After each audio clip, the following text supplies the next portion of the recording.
I'm Marcus White, leader of Everyone is God, Britain's most visionary political party. I want to solve every problem in Britain, and I want to see everyone fulfilled. This is a podcast of hard questions. See me cross-examined. Do I have the answers? Do I really have a plan that works?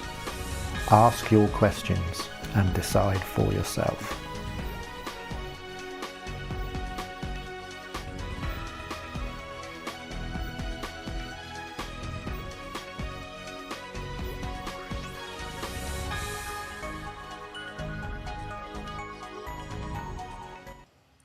Welcome back, ladies and gentlemen. Welcome back to the Everyone is God political podcast. A bit of a tongue twister, that one, Marcus. Do you know where I've done so many podcasts? Sometimes just saying different ones. You know, you get into I think you get into that muscle memory, and then you sort of, it can throw you off a little bit. But Marcus, how are we doing today? We were just talking about the weather. We were about to start, and then we slightly made a little error, but we're back now, guys. Marcus, how are you feeling today?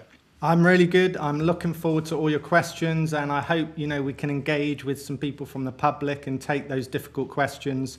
Obviously, for everybody, our show today is on the cost of living crisis and the solution we present as a political party to the cost of living that people are struggling with at the moment. Mm-hmm. And Marcus, you are the leader of this party, and it's very refreshing that I was speaking to people yesterday. I was getting some really good feedback from being able to speak to a political candidate, sort of in the flesh, kind of like on a relaxed sort of level, and people being able to sort of air their concerns. But obviously, the concern today, Marcus, is the cost of living crisis. I've spoken to you before about this, and you remind me continuously that, in your opinion, you do not believe we have a cost of living crisis, we have a knowledge crisis. Can you explain that to the people? Absolutely, yes. So our policy on this is very different. The way people frame this problem is as a cost of living crisis, and we take a completely different view. And our policy really, it's in... the key thing is that we want to reframe this as a knowledge crisis. So our policy is to empower people with the correct knowledge to manage their money so that they can build wealth in their life, so they can easily meet their cost of living expenses, and they can absorb any price increase shocks that might come across, the inevitable price shocks we're going to have. So we know from history that government intervention and wealth increase doesn't solve this problem, and we're going to go into that in much more detail shortly. Only knowledge can solve this problem, and that is the knowledge that people need in order to manage their money and meet the expenses they have in their life. And this is a 7-step process. We're going to go right through it and show these 7 steps that are going to help everybody manage their money and meet all their expenses comfortably. Yeah. And I know our policy is not going to be popular at first, but this is the truth, and it's the only thing that's going to solve this problem. And I hope by the end of this podcast, everybody will see why it's the only way we will solve this problem with knowledge, not government intervention or wealth increase.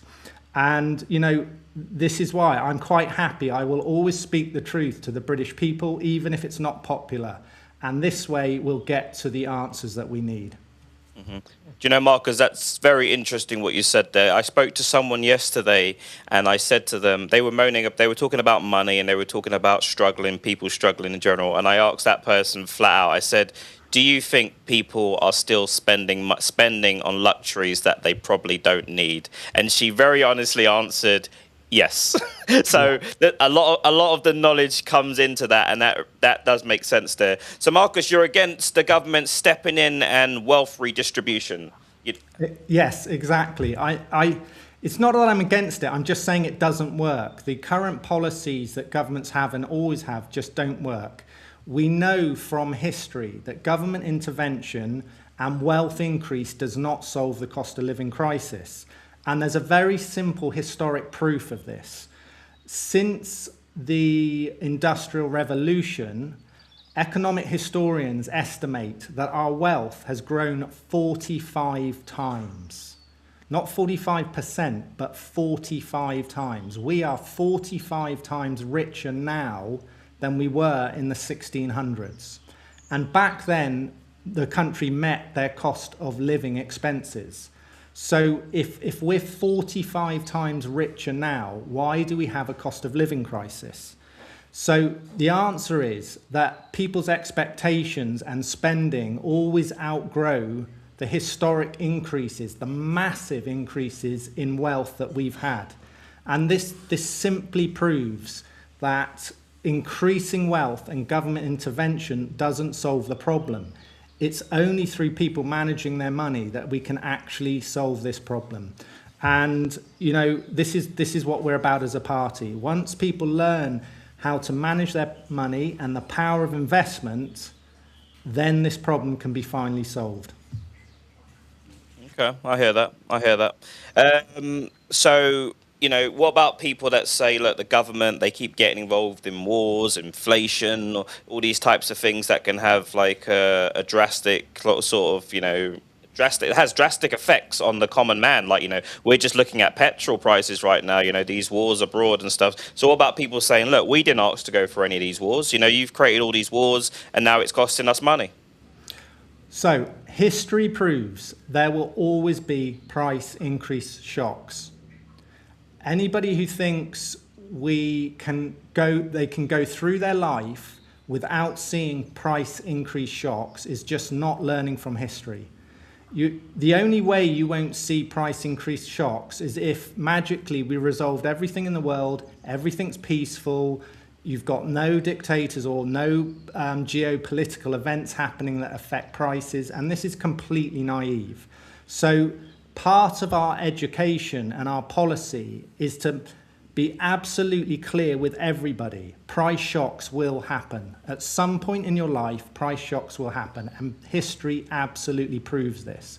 So governments cannot solve that. The British government did not choose to invade Ukraine or Iran. These things happen, and we've got to be prepared for it. So again, this is our policy of building this knowledge into everybody and into education, so everybody's expecting price shocks and they're prepared for it. Marcus, I'd say to you, where were you 20 years ago, Marcus? Like, if you would have given us this information, if this information was regularly available, if it was put into government policy, like into policy about, you know, preparing for, like, you know, events that could happen, like, you know, managing money. We talk about compound interest recently as well. You know, these kind of things would have been great if they were put in practice, you know, that, like, back in the day, 20 years ago, let's just say, then maybe people would have like something to fall back onto though. Exactly. And, you know, this policy is a long-term policy. People can't expect to fix their financial situation quickly. It's a lifelong mission, and it's a skill that needs to be learned and practiced over many years. And in that way, you put yourself in very strong financial positions as you move into adulthood, and you can manage all the price increases and the bills that you have. And as you know, we're going to go right through this step by step today. Well, you say knowledge is the only way to solve this, and you say you have a 7-step plan to go for it. I'm fascinated to hear it, Marcus. Okay, well, let's go through the 7-step plan that we have in our policy. So the first thing is analysis of your income and your expenditure. And many people, they're not actually aware of how much money they're earning, particularly if they're self-employed. I mean, employed people generally know what their salary is, but some people aren't fully aware of what they're earning. And then an analysis of outgoings. And the key thing here is awareness. You need to be aware of where all your money's going. And if you go on our website, you'll see all this written out. And you need to categorize your expenses into different categories. And the key thing is to notice those things that you spend money on which are non-essential and those that are essential. And you go right through it and you put everything into these categories, and then you have to really be it takes a lot of bravery to be honest and put them into the right categories. So that's the first step, is literally just analysing your expenditure and seeing which are essential expenses and which are non-essential. Now, the second step is, once you've got your expenses in those categories, is cost cutting. And the brutal truth is, all your non-essential costs, things like holidays, entertainment, drinking, smoking, going out, clubbing, jewelry, expensive phones, all these things we spend money on that we don't have to spend that money. All of those things, those costs in each person's life, can be eliminated immediately. And this is where it gets brutal. But this is where you need bravery. So straight away, that group of costs, you've got a choice whether you spend money on that or not. And you can stop immediately. And we encourage people to review that and decide how far they want to go with this process. Then the essential costs like food, accommodation, electricity, gas, etc., you look at ways of reducing those costs. Can you move to a smaller home? Can you drive a different car that's cheaper to run, or even sell your car and use public transport? We all need transport. It's an essential cost. So the non-essential costs, you have to look at minimizing them. Yep. So that's the second step. The third step is look at ways of increasing your income. And you can work longer hours. You can do a sideline, maybe start a small business, maybe sell things on eBay or whatever. There's endless opportunities, if people want to earn a bit more money, to help themselves out of a hole. And I know this is tough. People don't want to hear this. But the government cannot solve all these individual problems. There isn't the money to be paying everybody to solve their cost of living crisis. So that's the next step. Then, step 4, save money. We would suggest that people structure their life to be able to save a minimum of 15% of their income and invest that money in index tracking stocks or shares or property or something like that has a very steady return. Now, I want to put this into some perspective. So, non-essential costs like drinking. Imagine you drink, you go to the pub a couple of nights a week and you have a meal out every week. So let's say you reduced your drinking by 4 pints a week. How much do you think that would save you a year? Just reducing your drinking by 4 pints a week. 4 pints a week, what's that? That's, the average price is about £5 a pint. Well, maybe 6. I'm working on £5 a pint. Let's say 5 then. So that's £20 a week you save. Exactly. £20 a week, £80 a month, 800, 900, about £960 a year you save. Yeah, you're close. It's £1,040. Okay. So look, just reducing your drinking by 4 pints a week is going to give you a sum of £1,040 every year to invest. So this, even these small changes start to actually rack up quite a bit of money.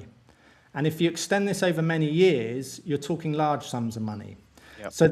So that's just the tiniest example of how people can start to cut down their non-essential costs and the type of figures it generates.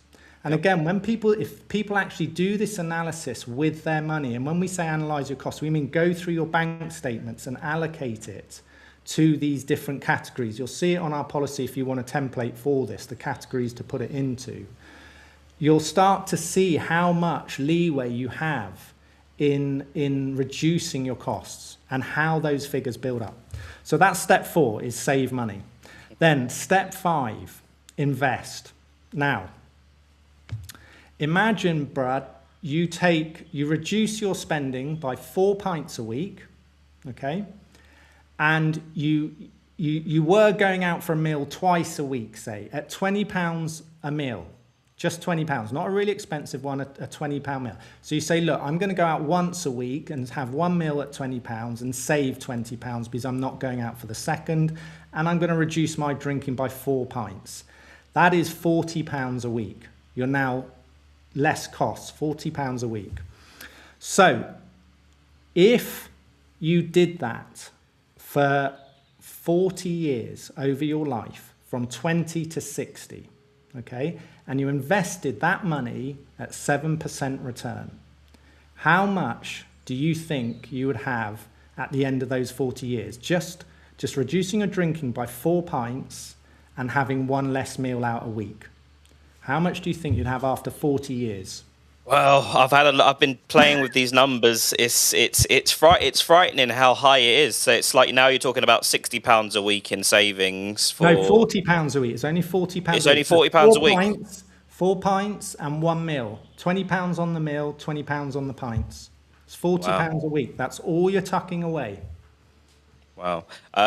In do you say 40 years? Do you say or 20 years? 40 years. 40 years. I think that's probably, is that $500,000 at least? It's getting on for that. It's £415,840. Wow. Marcus, please say that again. Highlight that. Highlight that and say that again. You say £40 a week. You invested at 7%, which is accounting for inflation. That's a perfectly reasonable figure to get. Over a 40-year period, you'll end up with £415,000, 840 in the bank. That is a house, a decent size house, just from reducing your drinking by 4 pints and 1 meal a week. Wow. Now that is the power of investment. And let's be honest, that's not a lot to invest each week. Mm-hmm. Now, there might be people thinking straight away, well, yeah, that's fine over 40 years. But, you know, what about those 40 years when I'm struggling to meet my expenses? Well, the point is, we're going to do some more figures in a bit later, and you'll see how you can leverage this right at the beginning of your adult life to set you up financially for the rest of your life. We're going to see exactly how to do that. Okay. So that's very briefly step 5, which is all about investment.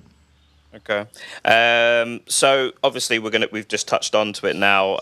How does it look in practice, and can you prove with real figures? You've basically done that already. We'll get on to that. Shall we finish the 7 steps and then we'll drill down into these details? Okay. Is that all right? Okay. So if Britain adopted your sort of policies on money management, knowledge, and all this sort of stuff, how would the country look in 10 years' time? Total transformation. Total economic transformation. Cost of living crisis, if everybody adopted this, cost of living crisis wouldn't exist. People wouldn't even talk about it because they'd have plenty of money, plenty of savings. They'd be fully knowledgeable in how to solve their money, and it wouldn't even be on their mind. It wouldn't exist. The concept of cost of living crisis would not exist. We would have finally solved it. Wow. And final advice for anyone that wants to follow this sort of approach, Marcus? Well, wait a minute, Brad. We've got to do 6 and 7 yet. Okay, go for 6 and 7. Go more steps. So look, 5 was invest. Yeah. Okay. Yep. 6 is economics. So we would everything I'm saying now. Our policy is to educate this through schools, right through schools. So everybody would know this before they enter work, and they'd be completely set up how to manage their finances from the moment they start work for the rest of their life. So the next thing is step 6 is economics. Through school, we would give people economic education, but tailored to how it affects them personally in their lives. Not economics for the sake of an academic subject, but practical economics. So we'd explain to everybody, one of the primary things we would teach in schools is that there will be price shocks. Wars happen, harvests fail, technical difficulties happen, and it affects global prices. So everybody would know full well that they've got to expect this in their life, and they would know how to prepare for it. So that's the next bit. Step 6 is economics. Now, here's where it gets really unusual, and this is an area my party go into that generally other parties just don't touch. At the root of all of this is psychology, and psychology is our step 7. People don't realize the psychology of spending addiction and why people so compulsively spend money. And there's a whole psychology of spending addiction.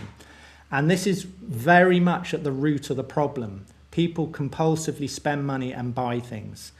And we would teach the psychology of spending addiction and all of psychology, so people understand how, if it's a very simple principle. If we have lack of love in our childhood, in adulthood, we try and replace that lack of love by buying things. You're buying for love. And this drives so much consumerism, and it causes so much difficulty for people when they're driven to keep spending. And we would teach all of this psychology through schools, so people know how to recognize if they're being driven by this and how to deal with it. And there's also the whole expectation and consumerism that we're constantly fed with. Advertising and, we're brought up in this environment where we're told more is better, consume, the more money you got, the happier you're going to be. And this whole psychology is very damaging for people managing their money and saving. So that is our last step, step 7. It's done through education, throughout schools. So people understand every single aspect of money management, right down to their own psychology and what's driving them to spend monies in the way they do. Yep. Okay, Marcus, let's get down to these. I mean, it sounds great. Like I said, we spoke off air before this, and we were talking about inflation and how, and you've just beautifully explained, what £40 a week looks like in 40 years. And to most people, I think when they start working in their 20s, they might lose out on 1 or 2 treats. But I think it's more than manageable. You might not be able to do it every week as well. This is the thing. Am I right with these ISAs as well, Marcus, that obviously should you fall on hardship and you've got 100 grand in there, you can nip a bit out or something like that at that time? Am I right or am I wrong there? You are, yes. You can pull money out of ISAs. Depending on, there's a government scheme where you put money into an ISA, 4,000. I think it's up to 4,000 a year. You have to check this out online. But they add 25% on top of that for first house buying. But, Brad, in terms of first house buying, should we do some figures on that? Real life figures. Yep. So have a look at this, okay?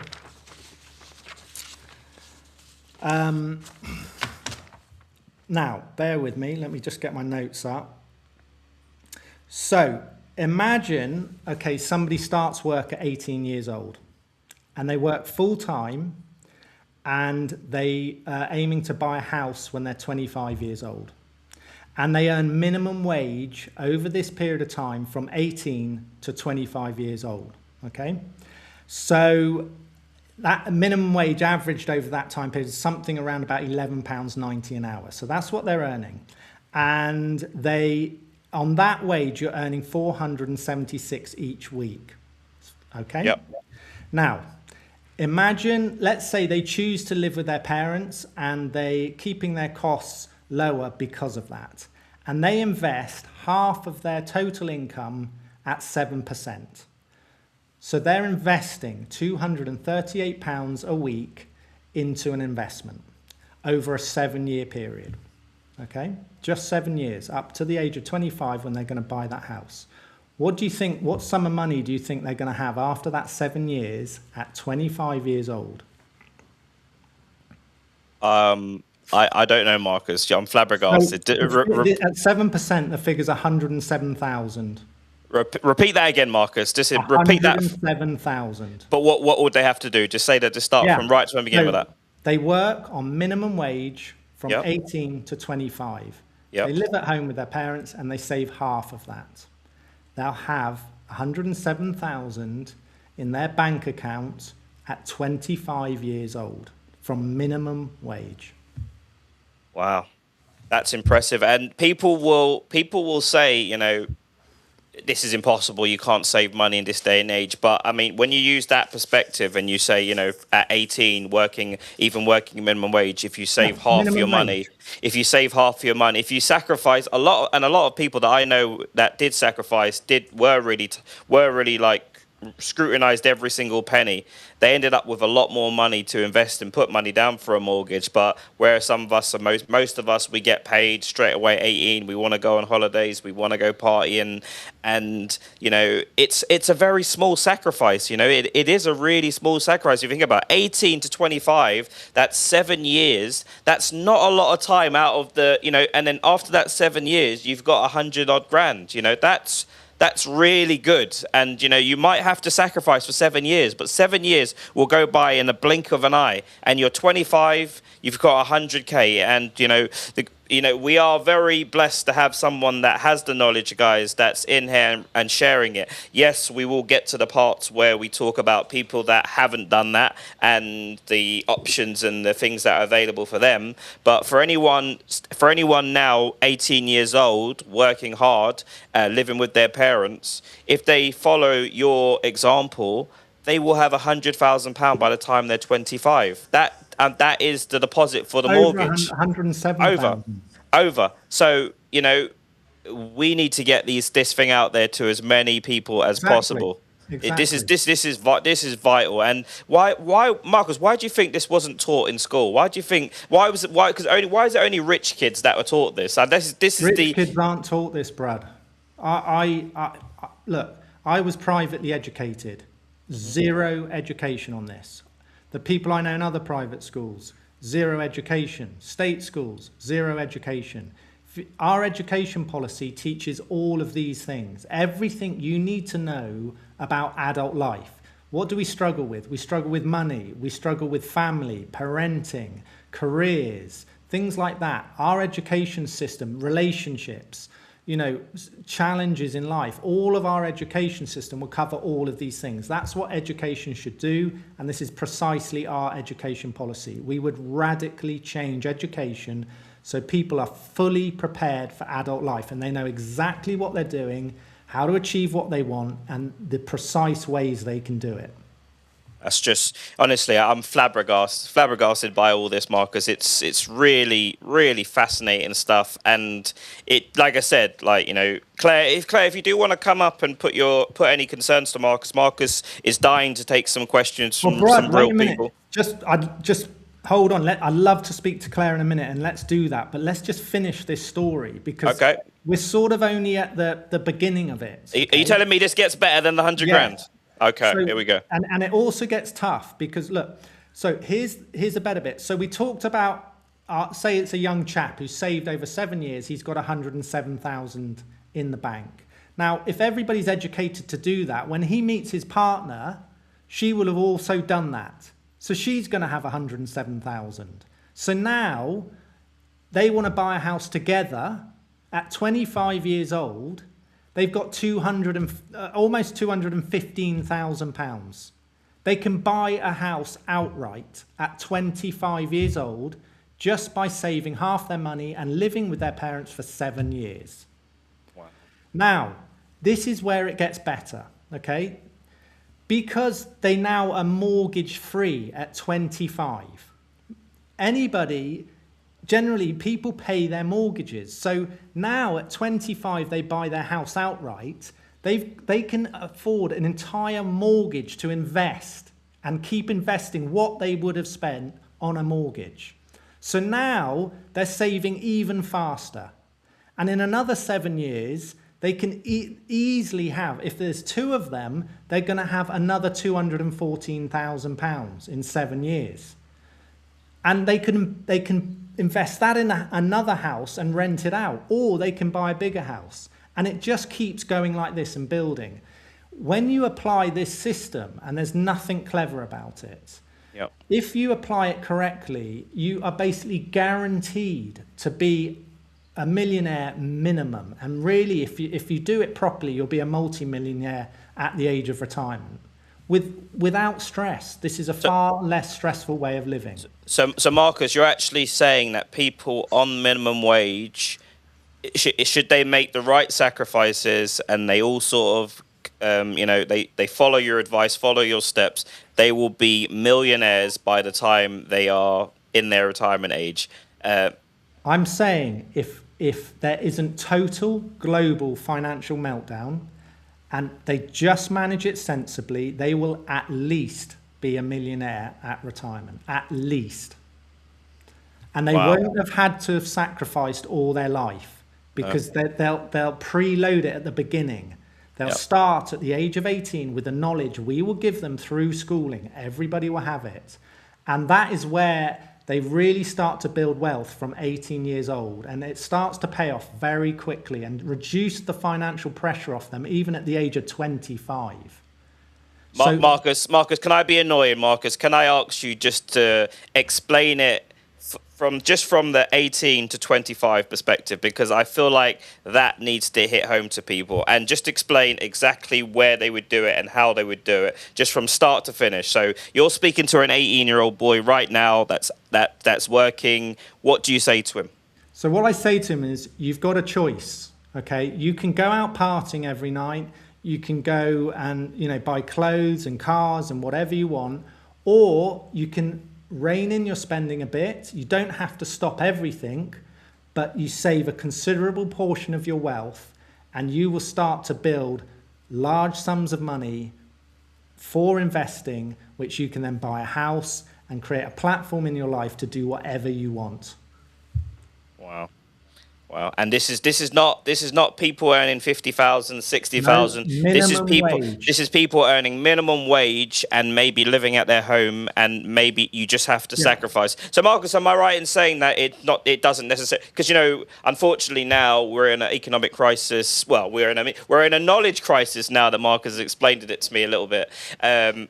People are living at home to up until the age of 40, is like if they've not got married and had kids and stuff, so they're even able to save even more money, if they're willing to sacrifice. And you've got to live as well. Like I do stress that, but I mean, if you'd have told me at 18 that all I would have to do is save like a certain percentage of my money for 7 years, and in that after that 7 years I would have earned all this money. Like I said to you before earlier, Marcus, I've done jobs where I was paid thousands of pounds, and different. Like I openly admitted I spent money. I used to go out. I love spending and love buying things. But if these kind of things were the main thing is we saved the new generation, and if they are, because like one of my regular speakers, Claire, she's really worried in Ireland about her son being able to afford a house, and I feel like you saying that and explaining that, and maybe what we might do is put some sort of course together that we can sort of give people to sort of follow, and then that will. It's good you say that, Brad, because all of this is on our political party website. If you the website address is in the ticker at the bottom of the screen here. If you go on that web address and then go to policies at the top and menu and click on the cost of living policy, you'll see this 7-step process there. And it explains exactly how to do it. And you will also see there's a web link which you can put figures in. So you can say, what happens if I save £20 a week at 7% for 10 years? How much have I got? It will tell you all these figures so you can plan your future. But you're right, Brad. We've got, 45 minutes here, an hour.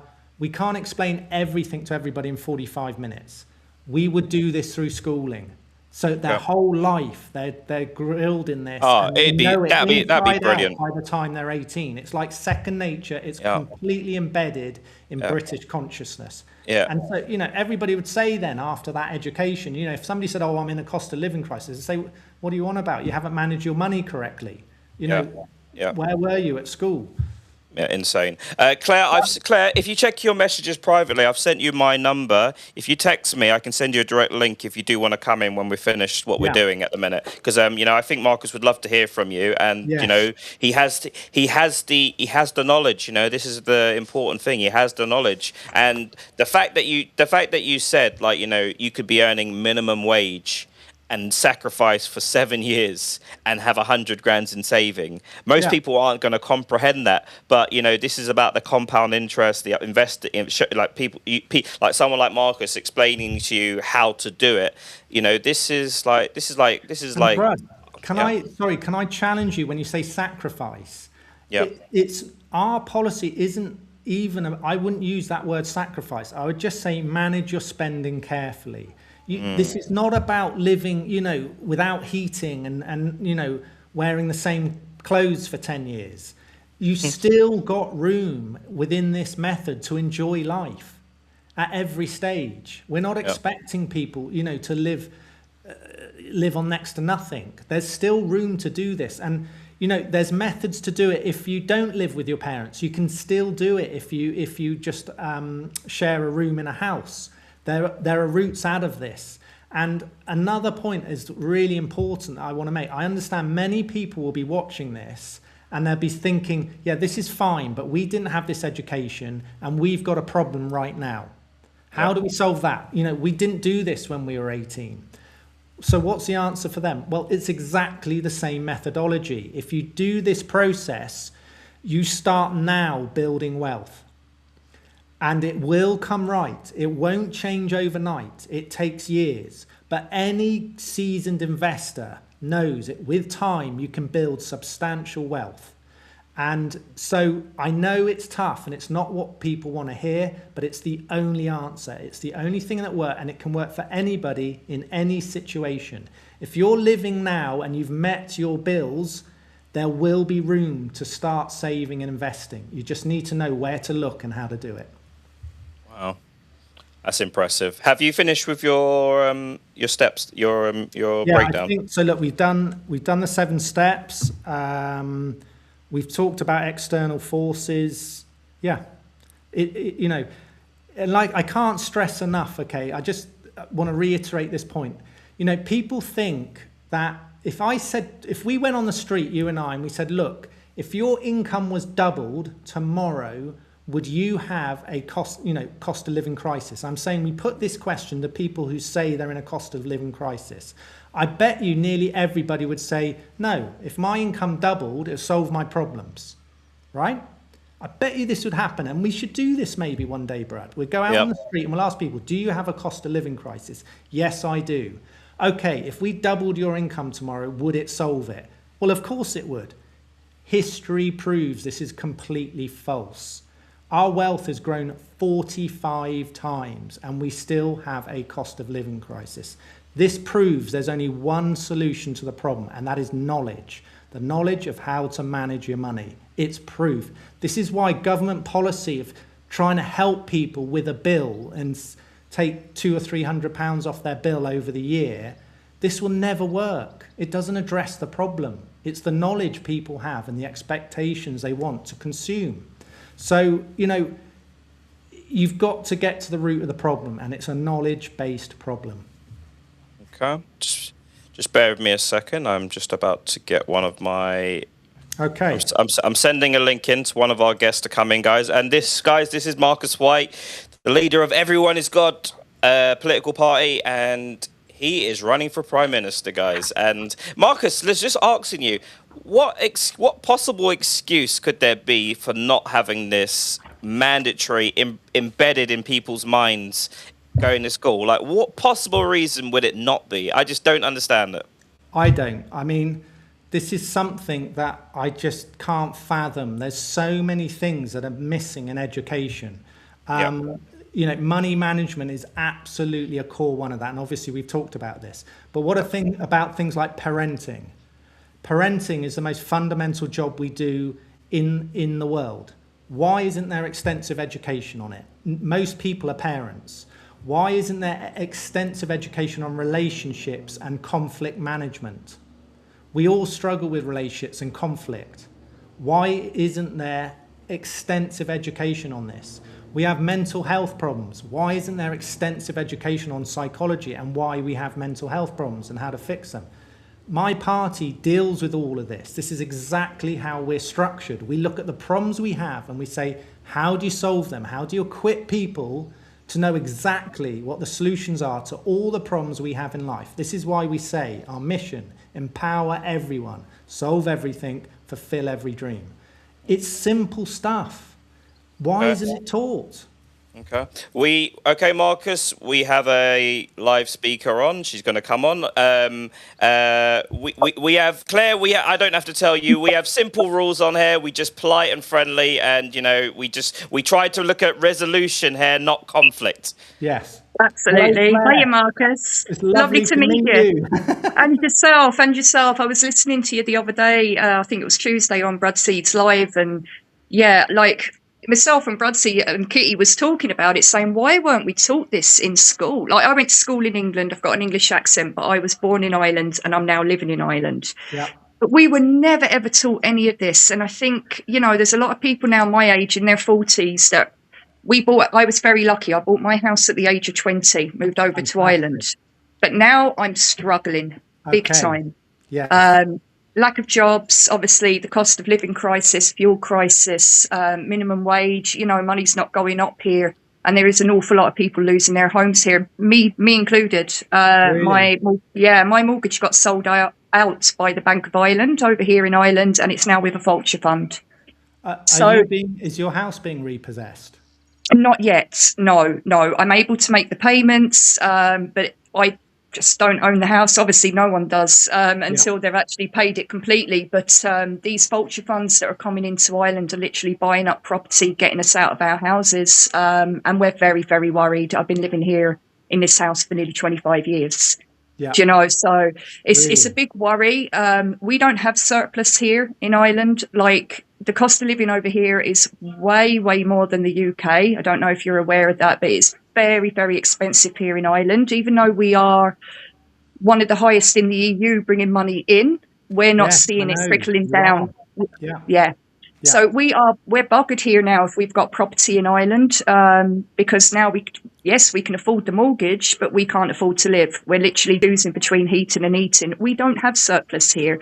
We can't put it away for savings, especially if we've got families here as well. We've had to go down to one car here in the house. And I'm a carer, so I'm going out to the community. I can't even afford to go out and actually look after my clients. So it's getting to that stage here now in Ireland, and I'm not the only one. There's an awful lot of us here that are in the same boat. And, I feel like we're not getting forgotten about. That's our elderly here, unfortunately, getting forgotten about. But, being the age of 44, it's very difficult now to get savings going. Now I've got to worry about pension. Claire, do you mind me asking, what you said you bought your house, did you save over a period of time then, did you? So you just kept the money in your bank then, did you? Yeah, yeah. How does it, sorry Claire, I wanted to just jump on this because how does it feel now knowing that instead of just saving all that money, and there will be a lot of people that think they're doing right, keeping their money under the mattress, saving for a mortgage, like Marcus is basically telling you the money you saved to put your house down to put a deposit down to get your mortgage, that could have possibly been worth anywhere between 100 and 200,000 pounds, like even more, depending on how much you put down, and then would have given you much more options. Like, don't you just want to just grab the government somewhere and say, why aren't you telling us these things? Like, why is this hidden information? Yeah, I think so. I think being at the age that we are now, and we're like an ISA, what? Like savings? What? Like stocks and shares? I was very lucky. My nan and granddad, I probably bestowed in us as grandchildren. You save half, you spend half. Yeah, and I'd say Marcus probably agrees with that. Yeah, you save absolutely. half, you spend half. Look, you're not saying that you've got to be a hermit and stay indoors at your mum and dad's and not go out. That you need to have a life as well, but you have to manage your money. And I have always been very careful financially with my money, but it's getting to the stage now. I don't have a rainy day fund like I used to have. We're living paycheck to paycheck here. My partner's working full-time, 40 hours a week, bringing home roughly €500 a week. I'm part-time, I'm a carer, going out in the evenings. As I said, we can only afford one car. So it's been real nightmare here, just trying to juggle. We are trying everything we can to upskill, cross-skill to try and get more money. But then, it's... Marcus, what would you say to someone like Claire in this sort of situation? Claire, thank you so much for being so honest and sharing your position with us. And you're okay. It's straight away. I'm thinking. Okay, it seems like you've done all the right things. So why are you in this position now? And you say your husband's working full time. Yeah. And you bought a house when you were 20. Did you have a mortgage then? I did. I still have a mortgage now. I've got about 60 grand left to pay off the mortgage. Okay, so you haven't got a large mortgage. So No. Claire, it's very difficult without going right through all your expenses exactly to see. But what I'm thinking straight away is there must be something in there that isn't quite working. and needs adjusting. From what you've told me, you should be in a strong financial position. Should be. And, without this process that we've got online, you literally have to go through your entire bank statement for a year and start analysing all your costs. And my overwhelming feeling is if we did that, we would start to find some breathing space in there for you, especially because you've got a husband who's working full time, you're working, you shouldn't have a problem. And now I know this is easy to say, but I think if we went through the expenses, we would start to see some leeway in there somewhere. It's not adding up to me. These figures aren't adding up in my head. You see, the problem is probably 10 years ago, I worked for Indeed, the job recruitment company up in Dublin. Very good wage, over 50 grand a year, was making a fortune, getting my bonuses, all great, all good. Ended up having my child. We don't live in Dublin. We live in slap bang in the middle of Ireland. Yeah. So it was taking me 5.5 hours travel a day to go to work. And, unfortunately for me, not unfortunately for me, but my son's life comes before any job. Sorry. Yeah. So I've had to change my career. I'm now a carer. You know yourself, it's the same in the UK. We are on minimum wage. We're on a 0-hour contract, and we're not on a 40-hour full-time contract. We might only be on 12, 15 hours a week. Yeah. So it is posing a problem because now our HSC, which is your NHS, have now put a delay on anyone applying for jobs within the HSC now for 2 years. So there's no way of getting a pay increase. I can't make any more money that I'm on at the minute. I'm on about €17 an hour. And then you've got to put your fuel in the car to get to these clients' houses. I've only just recently qualified. My partner's trying to get a truck license so he can get a better job. I'm trying to qualify to get nursing. We are trying to educate. Sorry, Claire. You were earning 50 grand a year at some stage. You've had a mortgage. Like, if you were to look back now, would you say maybe you were living a little bit more, spending a bit more, let's just say, because 50 grand a year is a lot of money. Yeah. It's a lot of money. To be like that seems, and to have collateral down. Is there no option of remortgaging or something like that? And then is there no option for doing anything? Not while the Vulture Fund has a hold on my mortgage. No, and the only reason why this Vulture Funds aren't in the UK, you'd have to Google them to see what they're doing over here in Ireland. But I was in financial issues like everyone else. I unfortunately got vaccine injured from the COVID-19 vaccine, and that's why we weren't able to pay my mortgage. Hence why it went to the Vulture Fund. So. Claire, you're very honest, and you will just bare your soul. And I don't want to do too much of that. I'm just going to let Marcus give you his final little bit of advice, and I'll speak to you later because I don't want you to. I don't think it's right for you to do that. Marcus, final bit of advice for Claire. Claire, I think this is going to sound very harsh, and I don't mean it in that way. You see, my purpose here is to give people this broad education so they don't end up in the situation you're in. Yeah, exactly. Please forgive me when I say this, but what I'm feeling straight away is, had you had that knowledge of how to manage and invest your money over your life, look, you've had some difficult things happen. We would teach people in school, these things will happen in life. You must prepare for them. And had you had that knowledge, you would be in a really strong financial position now, and you wouldn't be saying the things you are to me now. And I know it sounds like, this isn't helping me because I can't turn the clock back. But I have to say this as a politician who wants to lead the country. I have to guide people how we can stop getting in the position you're in. I can't turn time back, but I can say to people how not to build these problems in their life. But I still say this, Claire, I believe if we looked at all your figures, I think we could find something that would help in there where you can start to adjust your lifestyle and start climbing out of this hole you're in. And like I said, with the knowledge, if you had the knowledge, Claire, from what you've told me, you would be a millionaire by now. I know. I'm going crazy over it, Claire. I'm going crazy over it. Do you know how much money I used to spend? I'm sorry to say it, but it's basic knowledge, And I know. everybody. It's shocking. It's shocking that.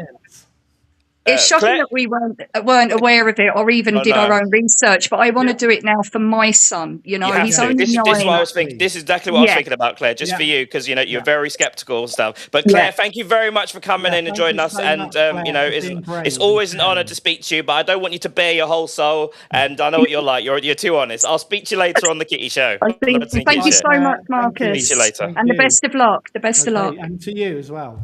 All See you right. later. See you later. I'll get rid of Claire. The lovely Claire, guys. Give Yeah, her give her a round of applause. But yeah, Marcus, honestly, it's a kick in the teeth. It's a real kick in the teeth when you hear about these things, what you could have had and what you could have been making. Marcus, would you like to wrap it up for us and final message to the people?